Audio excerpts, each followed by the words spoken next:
네, 안녕하세요. 다둥아빠 편스톤입니다. 오늘도 출근길에 만나 뵙고 있는데요. 오늘 간단하게 주제는 발주 장려금의 역설이라고 제목을 좀 생각해 봤는데요. 발주 장려금이라는 게 뭐죠?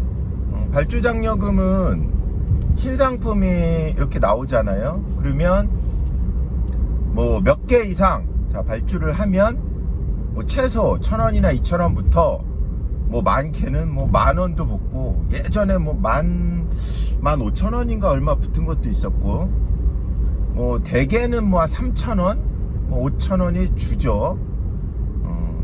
그리고 뭐 보통 젤리 같은 거는 뭐 2,000~3,000원 붙고, 그다음에 음료수가 한 5,000원 정도, 그 다음에 뭐 숙취음료 같은 거는 뭐 많이 붙으면 한 10,000원 정도 붙고요.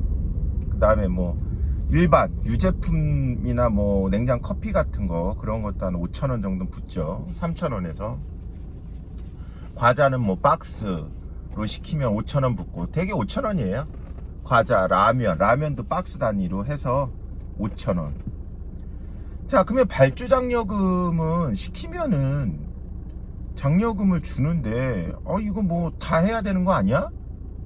다 하면 좋잖아, 이렇게 생각하실 수도 있어요. 영상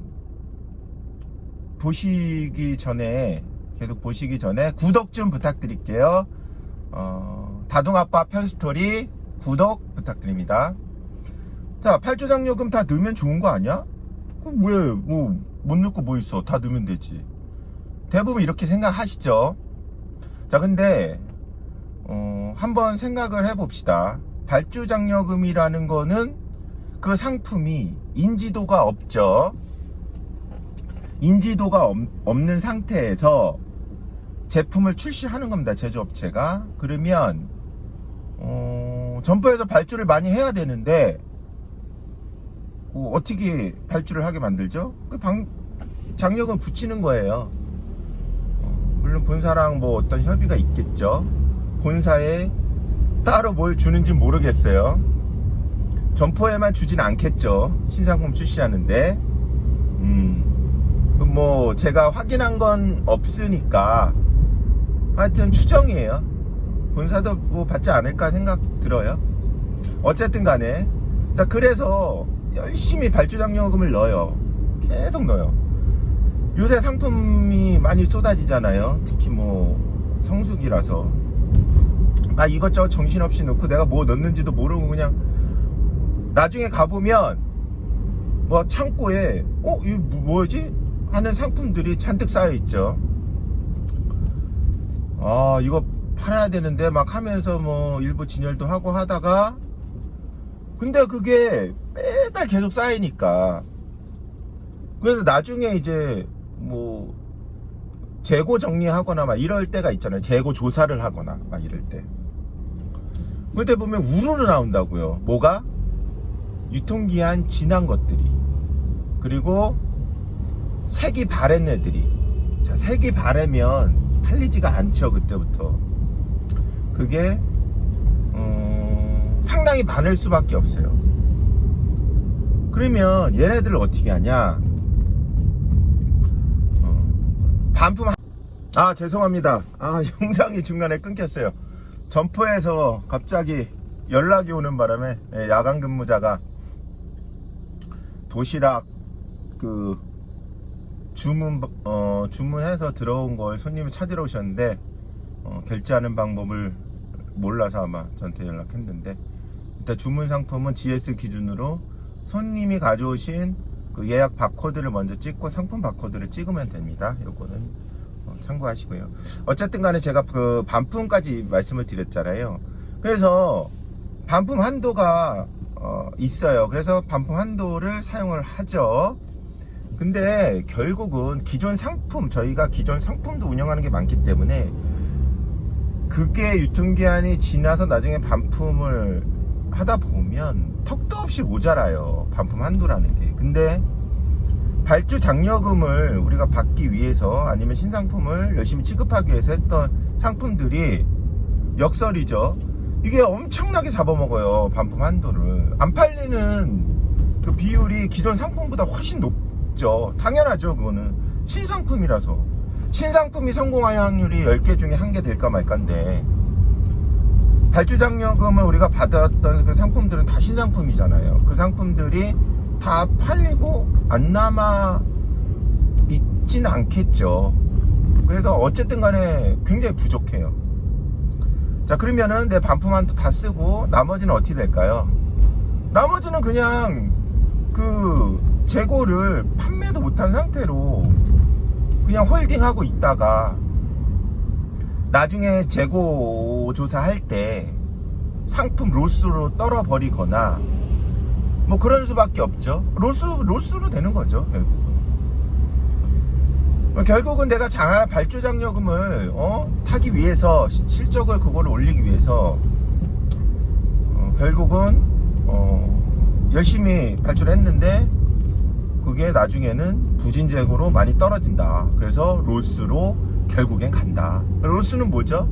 자, 손익계산서를 좀 이해할 필요가 있는데 나중에 좀 기회가 되면 손익계산서 좀 말씀을 드릴게요.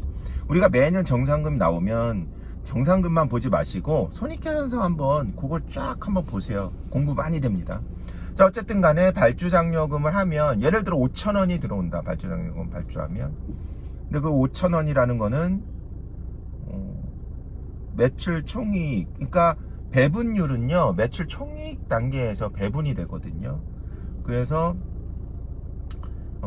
발주 장려금은 뭐 판매 장려금에 들어갈 때도 있고, 그 매출 원가의 차감 항목에 들어갈 때도 있고, 요거는 저기 GS 기준입니다. 그래서 매출 총이익 전에 반영이 됩니다. 그래서 배분율에 포함이 돼요. 그게 무슨 소리냐?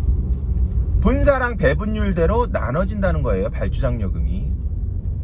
자, 그러면 뭐 60대 40이다 했을 때 내가 60%고 배분율이 본사가 40이다 하면 5,000원을 받았어요. 그러면은 3,000원은 나한테 오는 거고 2,000원은 본사가 가져가는 거예요. 자, 이렇게 배분율대로 가는데 그 비용을 보면 우리가 로스 처리되잖아요. 만약에 로스 처리된다, 발주장려금 받았던 상품이, 그러면 그 원가가 예를 들어 2,000원이라고 합시다. 로스가 된 그 우리가 발주장려금을 5,000원 받은 상품이 뭐 로스 비용이 2,000원이라고 합시다. 그러면은 그 2,000원은 배분율대로 가느냐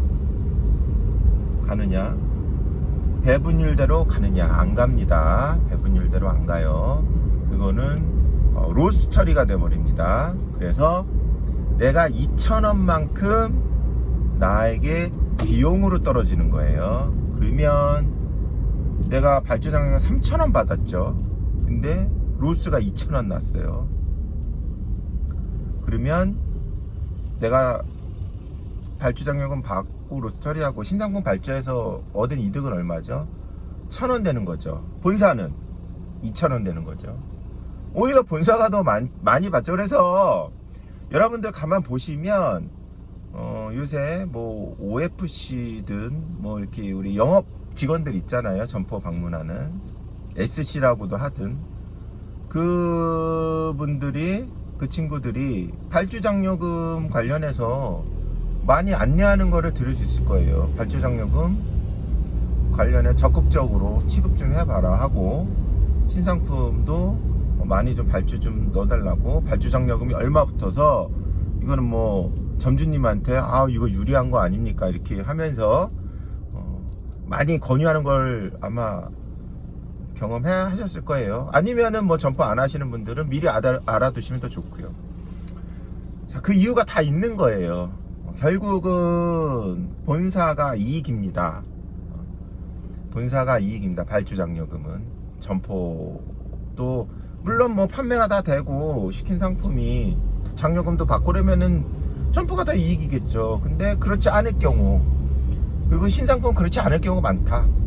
결국은 본사가 이익이 되는 구조일 수밖에 없다. 오늘은 이거를 말씀드리고 싶었어요. 그래서 결론은 뭐냐?